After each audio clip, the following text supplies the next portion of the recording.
আসসালামু আলাইকুম এভরিওয়ান। আপনাদের মধ্যে আরেকটি নতুন ভিডিও নিয়ে আসলাম। ভিডিওর থাম্বনেল দেখেই বুঝতে পারতেছেন আজকে কি নিয়ে আলাপ আলোচনা করব আপনাদের মাঝে। তো বন্ধুরা, ভিডিওটি শুরু করার আগে একটা কথা না বললেই নয়। যারা আমার এখনো চ্যানেলটি সাবস্ক্রাইব করেন নাই, আমার চ্যানেলটি অবশ্যই সাবস্ক্রাইব করে আমার পাশে থাকবেন এই ধরনের নতুন নতুন টিপস পেতে। তো বন্ধুরা, ভিডিওটি শুরু করা যাক। তো বন্ধুরা, আমি দুইটি খামারে বাচ্চা নিয়েছি প্রায় 2000। আজকে বাচ্চার বয়স হচ্ছে 3 দিন। দুইটা খামারেরই ভিডিও এক করে দিয়েছি, আপনারা সবাই দেখতে পারবেন।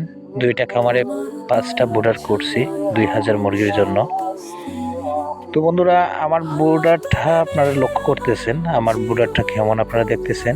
আমার 3 দিনের ভিতরে বাচ্চার পর্যাপ্ত পরিমাণের হিট যেটা দরকার, ইনশাল্লাহ আমি বিশ্বাস করি এই ধরনের হিট পেয়ে গেছে। তো মুরগির বয়স আজকে 3 দিন। মুরগির কোয়ালিটিটা দেখতেছেন কতটুক ভালো মানের, আপনারা দেখলেই বুঝতে পারবেন বাচ্চাগুলো কত ঝরঝরে আছে। তো সবার প্রশ্ন থাকতে পারে যে বাচ্চার দাম কত। বাচ্চার দাম হচ্ছে 35 টাকা,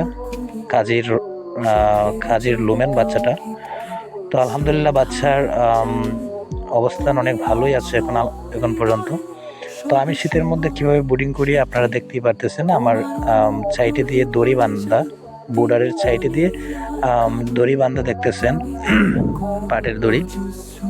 তো ওইখানে আমি যখন অনেক ঠান্ডা নেমে যায় তখন আমি অবশ্যই বোর্ডারের মধ্যে দড়ির উপরে আমি পেপার বিছাই, কারণ পেপার না দিলে হয়তো ঘরটা কন্ট্রোল রাখা যাবে না, ঠান্ডাটা খুব বেশি হবে। তো বন্ধুরা, আমার দুইটা খামারে 2000 মুরগিতে আলহামদুলিল্লাহ এখনো মর্টালিটি শূন্য। তো প্রপার ম্যানেজমেন্ট করলে ইনশাল্লাহ শীতের মধ্যে অনেক ভালো রেজাল্ট আসে বাচ্চার।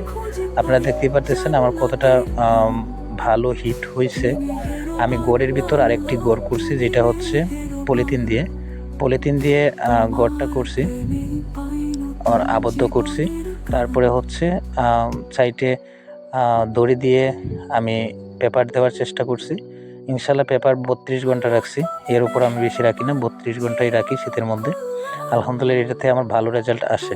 তো আপনারা এখন বাচ্চা নিতে পারেন। বাচ্চার রেট আলহামদুলিল্লাহ মোটামুটি কম। আমি 35 টাকা করে বাচ্চাটা নিয়েছি, কাজীর লুমেন বাচ্চাটা। তো আলহামদুলিল্লাহ বাচ্চার কোয়ালিটি এখন কাজীর অনেক ভালো। তো আমার প্রপার ম্যানেজমেন্টটা আপনাদেরকে দেখাচ্ছি, মন দিয়ে দেখলে আসলে বুঝতে পারবেন আমি কতটুকু যত্ন করি বাচ্চাগুলোকে। পার্থর সেট আপ থেকে কাদ্দার সেট আপ সব কিছুই আমি কতটা সুন্দরভাবে রাখার চেষ্টা করি সেটা আপনারা দেখলেই বুঝতে পারবেন। একটা বুডারে প্রায় 800 বাতি দিতে হয়, কারণ যেহেতু শীত।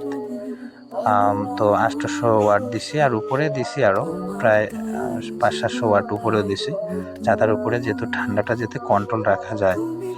তো আমি আপনাদেরকে এখন গড় দেখাবো, আমার গড়ের অবস্থান দেখাবো। আমার গড়ের অবস্থানটা আপনারা দেখলে বুঝতে পারবেন। আমি প্রায় 2 ফুট জায়গা ফাঁক রাখছি, মানে গ্যাপ রাখছি, পলিথিন উপরে দিই নাই, কারণ এত বেশি গড় যদি আবদ্ধ করি তাহলে নিউমোনিয়া একটা গ্যাস আছে, এটা হওয়ার সম্ভাবনা আছে। তো বুডার নিউমোনিয়াও হতে পারে যদি আবদ্ধ থাকে গড়টা পুরোপুরি। এই জন্য উপরে 2 ফিট পাকা রাখছি আমি, দুইটা সেটেরই। আর শীতের মধ্যে এই ধরনের ম্যানেজমেন্ট করলে আপনার উপকৃত হবে ইনশাল্লাহ। তো বন্ধুরা, আমি একটা জিনিস বিশ্বাস করি, শীতের মধ্যে অনেক সুন্দর ব্রুডিং হয় যদি আপনারা সুন্দর করে ব্রুডিং করতে পারেন। শীতের মধ্যে অনেক ভালো রেজাল্ট আসে ব্রুডিংয়ের মধ্যে, যদি আপনারা ঠিকঠাক ম্যানেজমেন্ট করতে পারেন। অবশ্যই শীতের মধ্যে 35 ডিগ্রি সেলসিয়াস রাখতে হবে আপনার বাচ্চাকে। 35 ডিগ্রি সেলসিয়াসের মধ্যে রাখতে পারলে ইনশাল্লাহ আপনার বাচ্চাটা অনেক ভালো রেজাল্ট দিবে। তো বন্ধুরা, আজকের মতো সবার কাছ থেকে বিদায় নিলাম। সবাই ভালো থাকবেন, সুস্থ থাকবেন।